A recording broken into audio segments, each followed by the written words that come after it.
Malý veľký muž, alebo v tomto prípade skôr malý veľký DJ.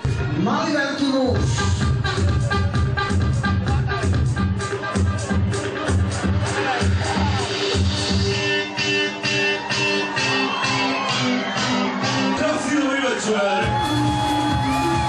Už na prvý pohľad je iný ako my ostatní, no jeho 120 cm mu neprekáža.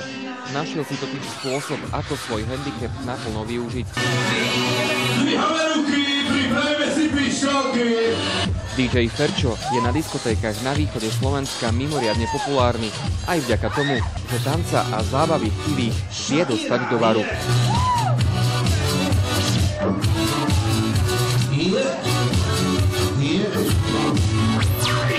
DJom Ferčom sa mi hrá super. Je to malý veľký DJ, je to number one. Obohatil našu DJ-skú agentúru o trochu iný druh zábavy a proste ľudia ho žerú, je to na ňom vidieť.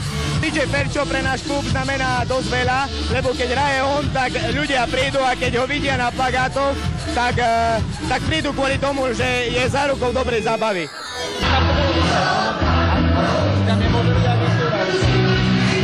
Poďme, bo mi treba ísť po peniaze.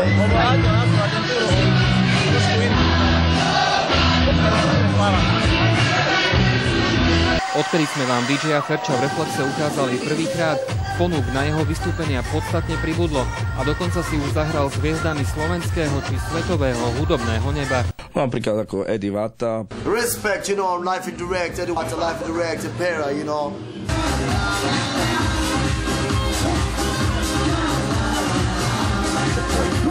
Už som mal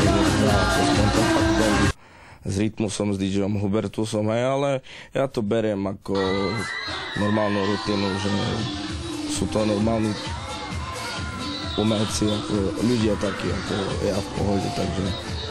Je to sympatické, že človek s takým životom a životným osudom, ako má on, dokáže si nájsť takú záľubu a dokáže sa tomu venovať a ísť si za svojím cieľom. Veľmi sa nám to páči, DJ Ferčo je veľmi DJ dobrý, všetci DJ, čo tu sú super. Tak ľudia vtedy, keď ma ako videli v tej telke, no tak hovorili, ako fandili mi, že ma podporovali. Samozrejme, bez závisti by bola svet dokonalý, takže niektorí zase ináč sa postavili.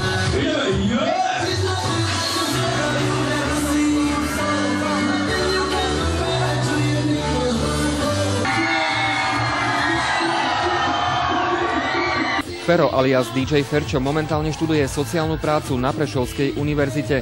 Práci s týmto zameraním sa chce aj v budúcnosti venovať, no diskotéky, a to hlavne za mixážnym pultom, sú a zostanú pre neho stále srdcovou záležitosťou. Samozrejme, naďalej by som sa chcel venovať DJingu, ale najskôr škola, až tak práca.